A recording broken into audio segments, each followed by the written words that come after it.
Hi, everyone. We're just going to give a few people some chance to log in, and then we're going to get started.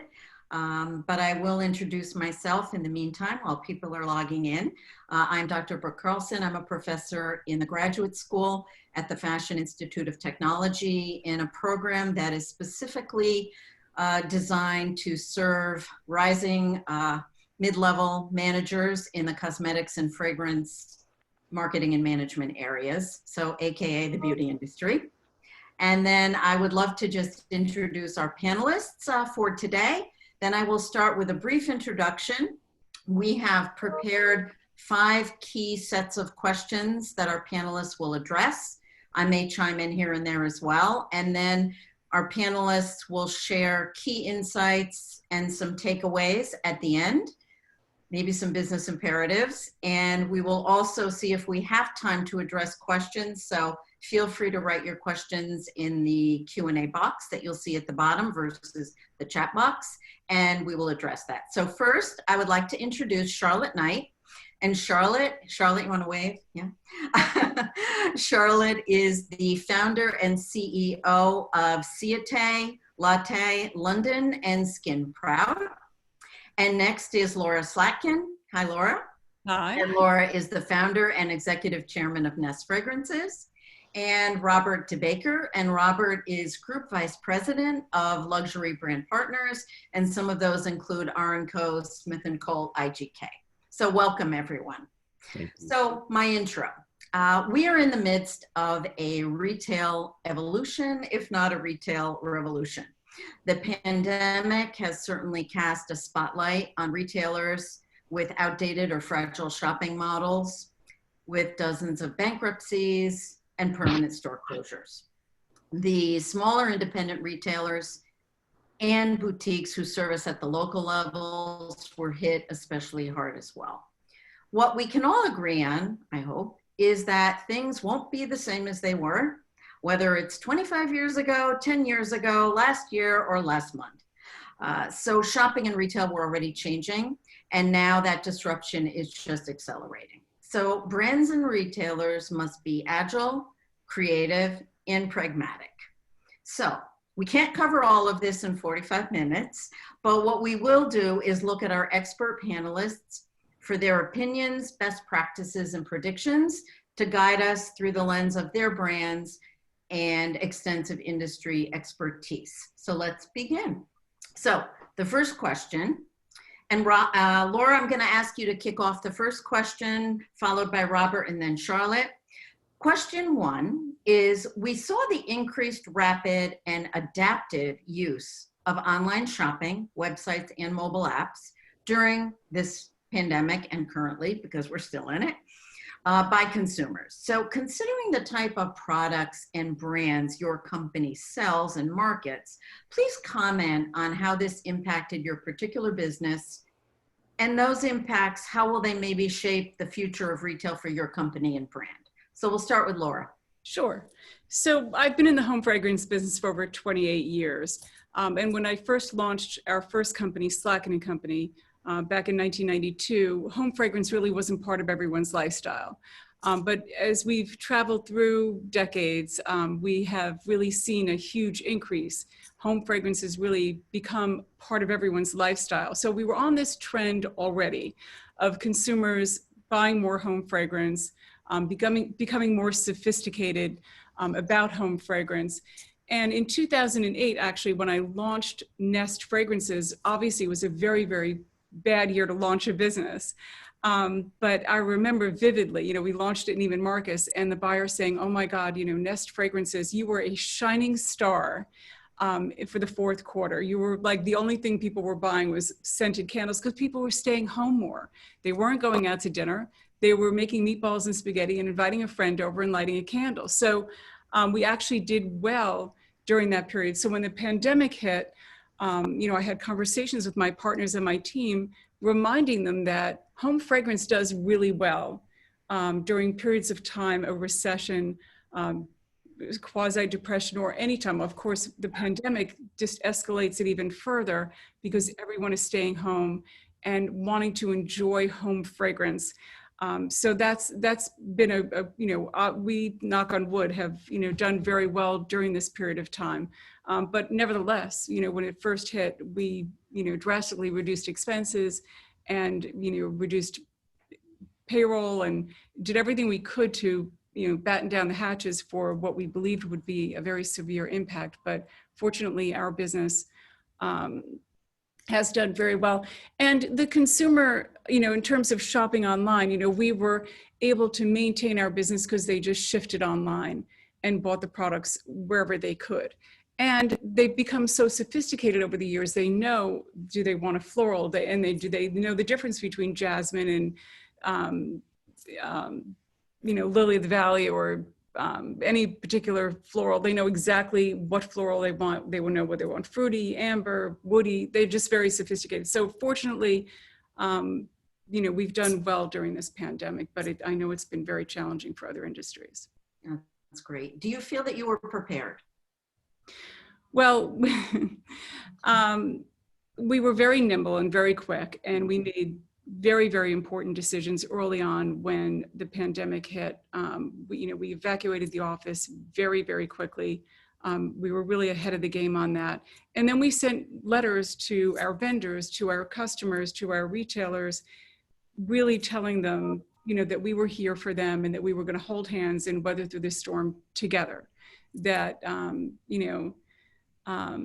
a period of despair, it's really important to raise that sort of banner of capitalism and really, do whatever you need to do to go through this together, whether it's giving someone extended terms or, just enabling them to operate and giving them clear visibility in terms of, where your business is going and how you're going to work together through this crisis.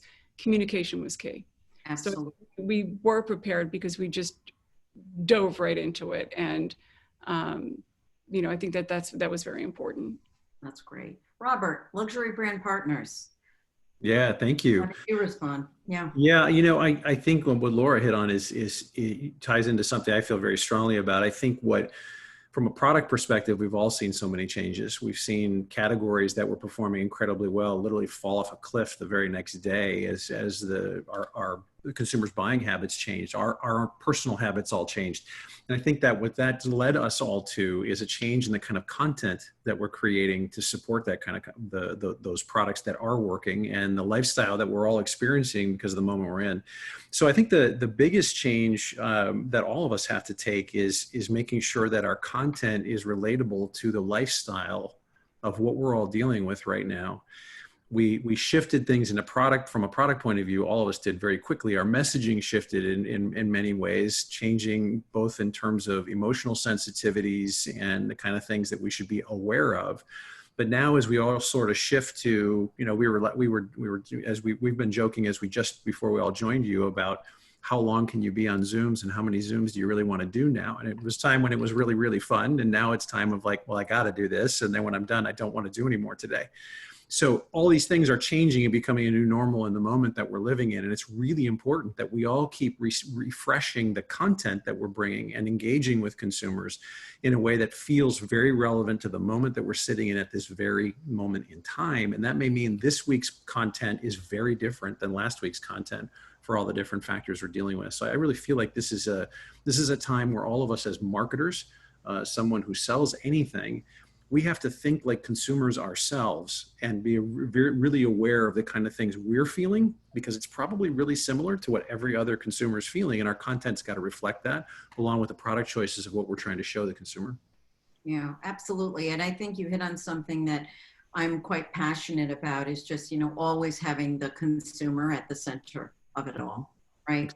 Making Exactly. sure that all our decisions are really thinking about our consumers. Charlotte, please comment. I know that you even launched a brand during this time, so I'd love to hear from you on that. We did. So we manufacture some of our packaging out of Asia. So we really start, as I'm sure you guys have some kind of manufacturing in China. So we felt the effects of COVID very, very early on. you know, it is a normal situation that China closes down for Chinese New Year, and then you're frantically waiting for them to reopen to get your goods on a vessel, and they never reopened. And so we were already feeling the pain and the fallout of COVID even back in February, before it kind of took a grip on the Western world. And so that enabled us to be, I guess, more prepared than maybe some other industries or some other people, because we felt it early on. And so we were able to make a lot of decisions about product maybe earlier on than some others were. Yes, so the heritage of Ciate is actually a nail brand. So I started Ciate back in 2009, and we were only nail. We launched colour in 2015, but as Robert has pointed out, you know, there has been some huge shifts in category performance, and there always is, you know, there's always shifts, but makeup has been having a bit of a tough time over the last certainly over the last 18 months or year, should I say. And so we started to feel nail having a resurgence at the early part of this year, after about a 5-year hiatus. And COVID just escalated that. So where we really benefited is, we haven't really launched anything in nail for about 5 years, because the market has been completely flat in nail. And suddenly we're in a situation where nobody can get a manicure. Everybody's at home looking down at their fingertips saying, oh my gosh, how much longer, you know, can I do this? Everyone's becoming masters themselves at home in hair coloring and manicuring themselves and doing all of these treatments at home. And so just like do-it-yourself hair dyes have had an amazing moment, nail has had these incredible growths. We were up 900% in nail in the absolute worst part of the lockdown versus LY. And we launched some really cool products so people could create kind of funky, stylish looks at home with ease. So that was kind of a key part of Ciate, it was amazing, because when you've kind of come from your heritage and you haven't been able to do anything in that category for so long because the market has just not demanded it, and then all of a sudden you have this moment where you can start bringing back your creativity in a category that has been really, really there's been nothing happening in nail. Anyone who plays in nail will say that, you know, it's just been dead for a very, very long time. So having seen this excitement again around nail has been fantastic. We also had planned a collaboration with the Smiley Company, which is that yellow smiley icon that has been around since the rave culture of the 80s. And we had already planned to do this collaboration, working on it for like the last year. And the time it was meant to launch in July, and we all sat around thinking, do we go ahead? Are we crazy? Are we actually crazy to go ahead and launch this? Nobody's buying, you know, as much, you know, no one's consuming makeup. No one's wearing makeup. Everyone's kind of wearing masks, etc., etc. Kind of everyone started pulling back and not caring about putting a face on for Zoom, and you end up just not caring so much. And so we decided to go ahead, but we shifted the entire communication around this campaign to not even make noise about the makeup element of the campaign, but instead it was all about, we just want you to feel good. We want to give you a moment, something to smile about, and just to actually shine smiles on the world. And we actually did this huge campaign where we put a projection of a giant smiley face on the side of Westminster Abbey in London, a place that really needs a bit of kind of light-hearted relief right now, and Brooklyn Bridge in New York. We would have liked to have been a little bit more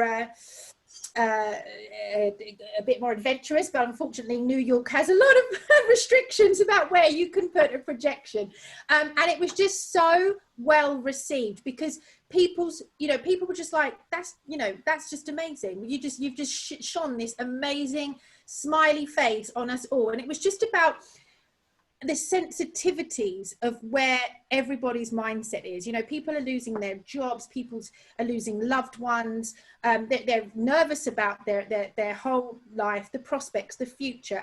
Our children are, you know, working out of their bedrooms months on end and trying to self-motivate. And so we just wanted to do this campaign and had to reinvent the whole thing really, because normally you'd have all of these amazing influencer events and, you know, pop-ups and events happening in your bricks and mortar stores, and obviously none of that could happen. And so we just took it to a real guerrilla marketing concept and did this whole smile and light up the world. And so it was really, really well received. So we felt great about that. And then lastly, because I'm talking too much, we launched a skincare brand in the middle of lockdown, simply because, you know what, skincare has been on fire for a very long time, and COVID has only, you know, has only added to that, and it's in triple-digit growth.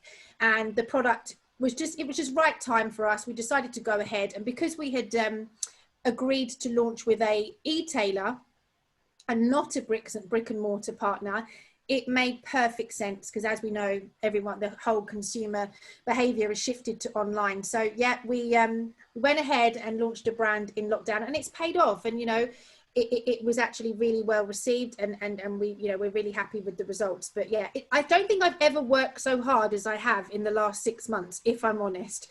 I think a lot of people would agree with that sentiment, that we've actually, it's almost like I had something in the intro that I took out before, but it was really about that we're always on, right? As brands, as retailers, it's 24/7. But I think that going through the pandemic, everyone felt like they were always working also. Like it was just working harder, figuring out how to pivot quickly, make good decisions, and keep moving forward. So thank you for that. On to the next question. So consumers certainly will probably be craving experiences outside of the home even more as we move forward, and experiences kind of versus transactional things. So how do you plan on working with your retail partners to ensure a more experiential, motivating shopping experience in store that will complement the online shopping experience and just ultimately deliver what the consumer wants? So I'm going to go to Robert to kick this off, and if you could share some thoughts on this. Yeah, sure. You know, I'm going to stick with a little bit of the theme I had in the first question about content, and really try to focus here on, I feel like even more than maybe before the pandemic hit, it feels like everything is just real time. We're in a real time world, and everything is in this moment. And I think one of the jobs we have from the content we create, and I don't just mean content that would live in a social or digital environment, I mean also the content that's sitting on a gondola or in a merchandising unit. It needs to speak to the consumer in the moment that we're really in right now, because right now seems like the only real moment. It doesn't seem like 3 months ago was real, and have no idea what 3 months from now is going to look like. So right now is my experience. And I'm not looking for, you know, a festival experience. I'm not looking for a grand trip experience right now. It feels like I just want something, what my experience is right now, and make my experience, my moment feel really, really good. And I think what that's leading us to is the type of engagement with one another, and the type of engagement with consumer is to enjoy this moment, or deliver to me the content I'm looking for in this moment, the information that I want right now. Be a source of a solution to a problem I have. Be a source of engaging me for even if it's 15 seconds, so I'm not paying attention to something else. But I really think that that's the time we're in right now. It's a very much in this moment right now. So talk to me in this moment. So I think the experiences that we have to bring to life are ones that feel really engaging for the time I'm to be engaged with you in this specific moment. Absolutely. I think that's great insight and a great approach to it. Laura, you have some thoughts on this? Well, I think Robert's very correct when we talk about in the moment. So I think throughout this entire pandemic, there's been a return to family values. Everyone's staying home. They're spending more time with their family. They're, you know, it used to be we'd wake up in the morning, rush to work, go to work, come home, hop in the shower, go out to meet some friends for dinner on this amazing like treadmill. And now everyone's off that treadmill and they're home. And they're home with their family, and they're waking up with their family or their loved ones, their significant others. They're spending time. And everyone, you know, in my opinion, everyone has become really sensitive to feelings, as Robert said. How are they feeling? What are they doing? and how are they spending their time together. So we move more towards, even on Instagram, I saw a tremendous shift in what people wanted to hear about. They wanted to hear about, how do you feel? And what did you do last night? And what did you make for dinner last night? And, in speaking to consumers, like, the content needs to be more real. We need to be more connected with our customers in a very personal way. And it's interesting because Nest Fragrances has a very wide channel of distribution. So we're in all the major luxury department stores and Bluemercury and Sephora. And we're also on Amazon, and we have our own .com, but we also have over 2,100 boutique stores. And it was shocking to us that the boutique stores were the ones that were thriving and surviving through the pandemic. Why? Because they have a personal relationship with their customers. They know their families, they talk to them, they know them by name, they service them, they reach out to them, they connect with them in an important way. So really it's about personalized and localized. But I think, it's very, very important to really tap into feelings and how you talk to your consumers. So one of the things that we're doing is trainings and webinars and master classes. With all the major retailers, I'll do a master class on how do you entertain at home, or how do you use home fragrance at home. But I bring in, what did I cook last night? What did I serve my family? Or, I had 2 friends over and this is what we had as our appetizer and our main course. And how did I set the table, and what linens did I use? And how, what do my platters look like? Because that's what people care about. That's what people are interested in, because they're spending so much time at home. You have to really talk to them about their feelings, how are they feeling on a daily basis, and really tap into what they're interested in. Yeah, and I think that you've touched on something that's also really important, is there's a certain authenticity to that they see exactly how you live. It's not something that's kind of manufactured just for the camera. In this case, this is real. This is what you had last night. This is how you, served your meal, or this is what you cooked. And I think that really brings it home and has such a beautiful connection with people as well that you bring forward. That's excellent. I'm going to go on to the next question because I'm cognizant of time. And this is perfect segue. Thank you for that, Laura. I'm just wondering if you could share your thoughts on the importance of the human element as it relates to the future of retail and having that human touch. And comment on what that means for in-store retail, for out-of-store retail, and just delivering that exceptional experience that the consumer is looking for. Or do you think that there will be no human touch in the future at all? Will we go completely bot-robot mode? So I'd love you to comment on this. And Robert, would you kick this off? Sure, I'd be glad to. I hope we don't go to something that would be only bot or inhuman. I don't think we're wired for that. Personally, I love the interaction. I'm intrigued by this idea that the evolution of, maybe I'd start by saying my start in this industry was in the field. It was working with the people who were working behind the counter and dealing with consumers on a daily basis myself, with my teams, and so on. There's a certain thing you learn about consumer demand, wants, behaviors by being in that role that you can't learn anywhere else. And I wonder, as we evolve, I have a very strong feeling that the field team, if you will, of the future is one that's going to be digitally driven. And I wonder if there's a way that we're going to find as brands, and perhaps as retailers as well, to interact with consumers and approach consumers in a similar way to the way we've done it in a brick and mortar experience. What I mean by that is by navigating through platforms that aren't just our brand platforms, by finding consumers who are talking about our brand and saying, can I help you? There's an element of it that could get really creepy online, and I'm sure we'll navigate that and we'd figure that out. But I know as a shopper, if I've shown an affinity for a certain type product and a brand takes notice of that, if it wasn't in a creepy way, I'd be really encouraged to discuss something with the brand, have them tell me something that I'm looking for, answer my questions for me, be there to help me. And I have a strong feeling that the really great service-oriented, engaged retailers and brands of the future are going to find a way to engage with consumers, not just when they ask for it, but to offer in a very comfortable way service, advice, a resource for those consumers. I feel like that's the next step. I think that's absolutely spot on. And I hope that that does in fact happen, and we figure out how to do that in a way that's really effective. And as you say, not stalkish. Yes, for sure. Charlotte, do you have a comment on this?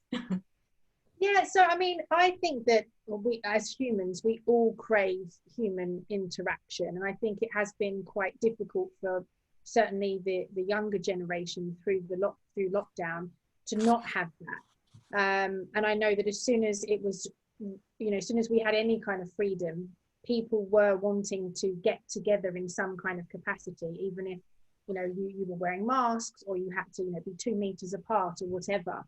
And so I think it's going to come down to a lot of experiential activities in stores. Are people going to go to a store to have someone sell something to them, or are they going to go there because they are going to enjoy being around people with like-minded interests, where they can learn, where they can touch? We're still going to want to touch. We're very tactile, and we use all of our senses to engage, our smell and our touch and our sight. And I think that digitally you lose so many of those senses to be able to, and that goes for fashion. When you're walking through a clothes shop and you touch the fabrics as you walk through the aisles, and makeup and beauty and skincare, etc., is very much the same. And even from fragrance, walking into that store and just getting that scent, and you just kind of think, oh, what is that? So I definitely think that the experientials are creating playgrounds for people just to get some light-hearted relief, where they can be in people's company and learn and have that human interaction. Will it ever be the same again? Will we be able to have a makeup artist apply makeup on someone in a store? Who knows what's going to happen with that kind of human touch. But the interaction element, I think, is going to be key for us as humans. And I would hate for us to lose that, because certainly as brand creators, being able to go out into store and feel and just smell and take it all in, I would hate for us to not be able to do that anymore. And so I think Robert, great points about having the digital field team, and I think that's amazing, again, as long as it's not creepy. But I just think that I remember, talking about how my career started. I actually used to be a nail technician, working on all the fashion shows and being there and getting all the looks ready for the runway shows, and spent many years back in my early 20s doing nails in salons and things like that. And the things that, you're kind of half therapist, half technician, because the things that people open up to you about when you have that interaction. And so it would be really sad to have those connections be lost for good. So we have to hope and pray that doesn't happen. Absolutely. So I'm going to move ahead. Laura, I know that you were going to speak about the human touch, but I want to segue right into something around storytelling, because I know all of you kind of commented on this. So Laura, if you could kick off something about just the importance of storytelling, that would be great. So we do storytelling a lot, because every fragrance that we create, there's always a story. There's always an inspiration story that I always tell. And I think storytelling is really important, because it gives a product a different dimension, and it makes it, storytelling makes it memorable for the customer. So, for example, I always tell the story about a fragrance that we created, Moroccan Amber. I had 40 women over for dinner one night, and I swung open the dining room doors, and everyone went inside to enjoy this beautiful Persian and Indian buffet. And someone said, "Oh my gosh, what fragrance are you burning in here in the dining room?" And I said, "It isn't a fragrance. It's not a candle. It's the food." So the next morning I went down to the kitchen with an aha moment and captured all the spices that went into preparing those dishes, took it to the perfumer, and we used those spices as inspiration to create Moroccan Amber. And I tell this story all the time to the sales staff if I'm doing a training or in a master class, I'll go through it. Or, recently we just launched this fragrance Apple Blossom, which we created to benefit autism.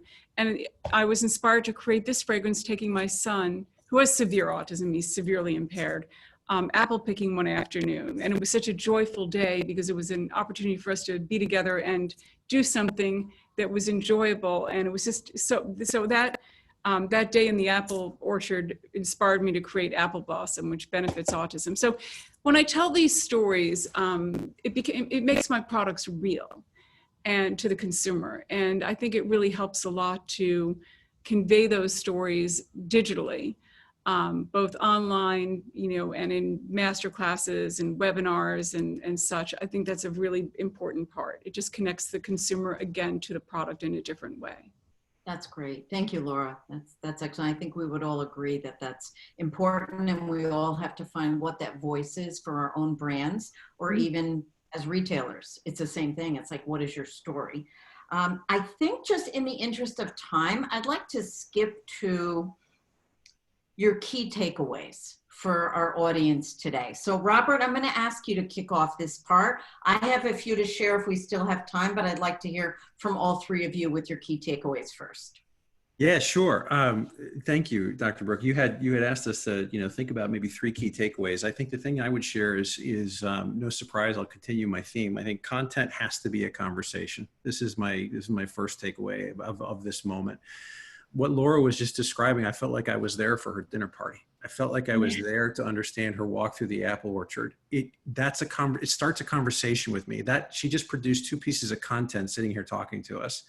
And that conversation right now feels so real, and we're all craving in-person conversation. That's something that feels really engaging. So I think content isn't just content anymore. It's content that inspires a conversation. And I think that becomes super important for this time. And I have a feeling it'll be for a time to come.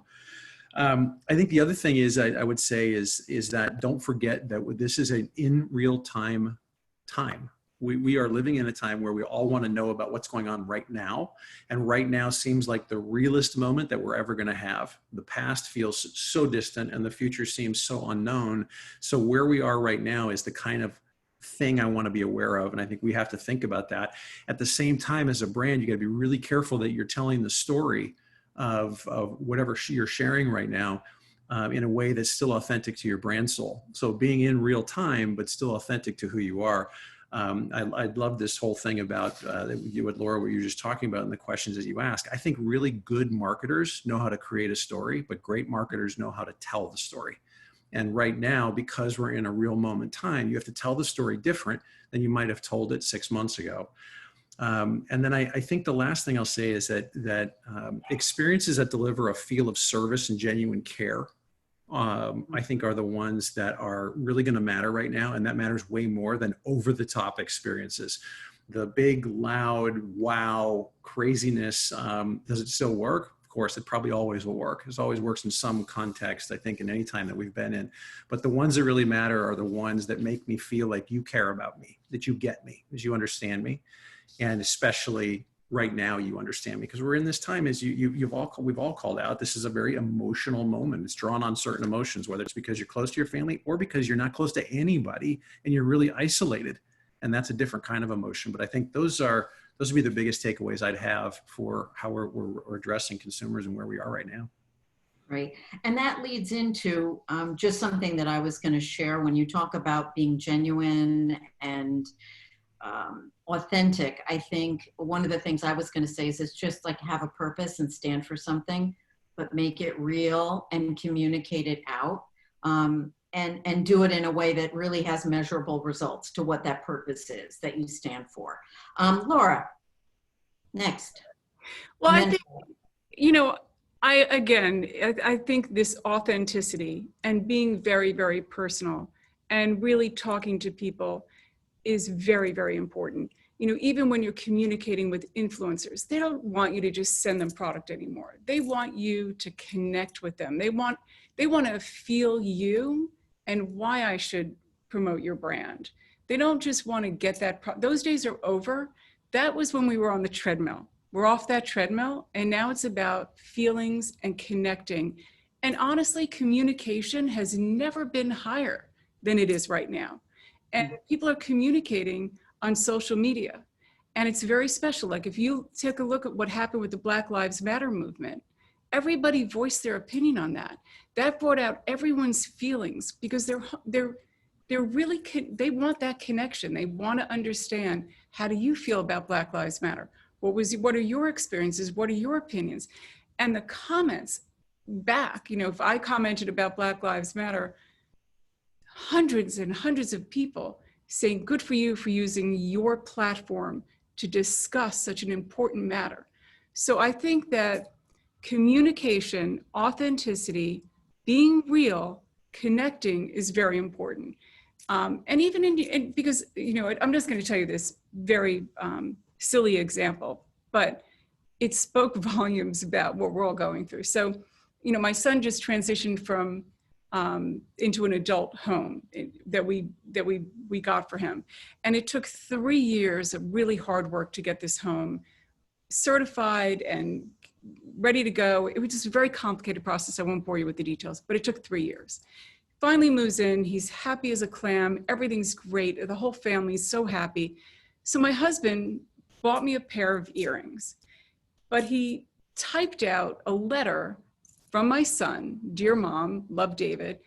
Now remember, David doesn't talk, he has no communication skills, about how he felt David felt about his new home and how grateful he was that I always think about him and the whole letter made me cry.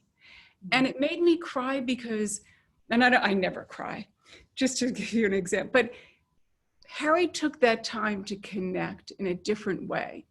And that's what people want. That's what people really are craving in this period, to get real. They want to know how you're feeling, and they want something meaningful, and they just don't want business as usual. They want to really feel you and your brand in a different, authentic way. So I think that's really the big takeaway. And again, those small stores that we sell to have been very, very successful because they connect.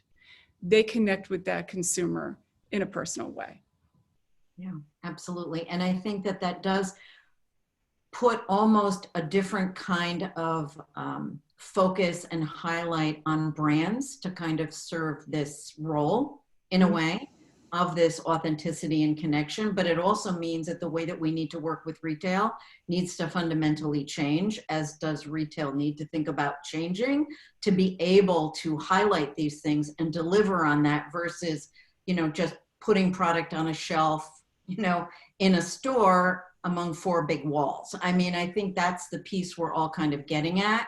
And what I hear here is a lot about this, just we're not going to go back to not having connection and not doing things that are meaningful for our consumers, right? Wherever it is that we interact with them. And yes, we are in a business. So yes, we're in a business of selling our products, and we want to continue doing that so we can continue providing all these other things and great services and great products to our consumers. Charlotte, your thoughts. So both Robert and Laura have said, you know, amazing key. It's always worse to be last, isn't it? Because you're like, damn, that's what I was going to say.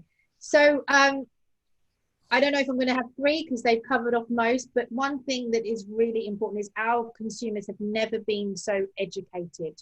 You know, thanks to YouTube and thanks to social media, they know Inky listings, they know it all. And they've never, ever, if I look at the way my 15-year-old daughter applies makeup, and I think she doesn't wear much, but I think about how I was doing it at 15, I mean, it's worlds apart. And so they know what shouldn't be in a product, at what levels it should be in a product. And so transparency is so, so key, because you are going to have that loyalty from that consumer if you are transparent. And obviously, if your products carry a purpose that they believe in, be it, you know, cruelty-free, that should just be the standard, but unfortunately it's not. You know, is it vegan? Is it gluten-free? How sustainable are our products? And, you know, be transparent about it, because if you try to say that you're something you're not, it's going to come out, and you're going to lose that loyalty and following from that consumer, because, you know, they just want trust. They want to be able to trust you. And, you know, if they connect with you, I know, you know, Laura, you talked about, if they connect with you, they'll connect with you for life.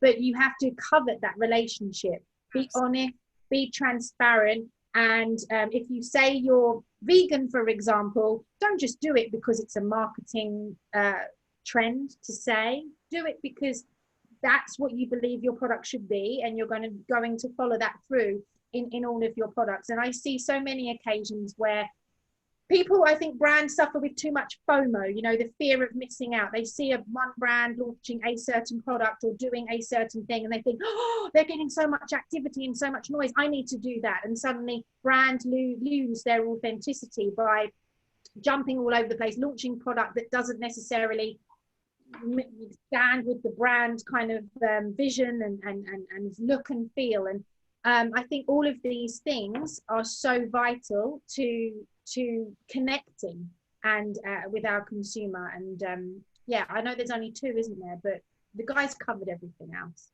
No, that's great. And I think it's a good kind of segue to wrap it up, because all of these things that we're talking about, we all have to figure out, as I said earlier, in our own way. And the same is true for retailers, as to how you're going to move forward now, given that things will not be the way they were, and we're not going back to the way that they were. I do think we all need to recognize it is mobile first and technology first, but all of that needs to be infused with this human touch that I think all of you spoke about today, as well as sort of the communication and the storytelling. And it becomes almost more important because of these varied formats that we're really have to communicate through to people, in addition to, we hope, you know, more of an experiential in-store environment moving forward. But I think in-store environments will really have to be reimagined to evolve much more quickly than they have in the past, to be more interactive, fun, educational, you know, serving her curiosity to kind of see, feel, and experience that you spoke about earlier. So for me, it's kind of this idea of, you know, it's in-store to out-of-store, it's curbside pickup to delivery, it's mobile shopping, social shopping, and what will come next that maybe we haven't even envisioned yet. But again, just to recap, I think, you know, we always have to be on, and that's the difference. It's not about 9 to 5, open the store and close the store, right? It's consumers are in control. They're in the driver's seat. They can shop when they want, where they want, 24 hours a day, 7 days a week.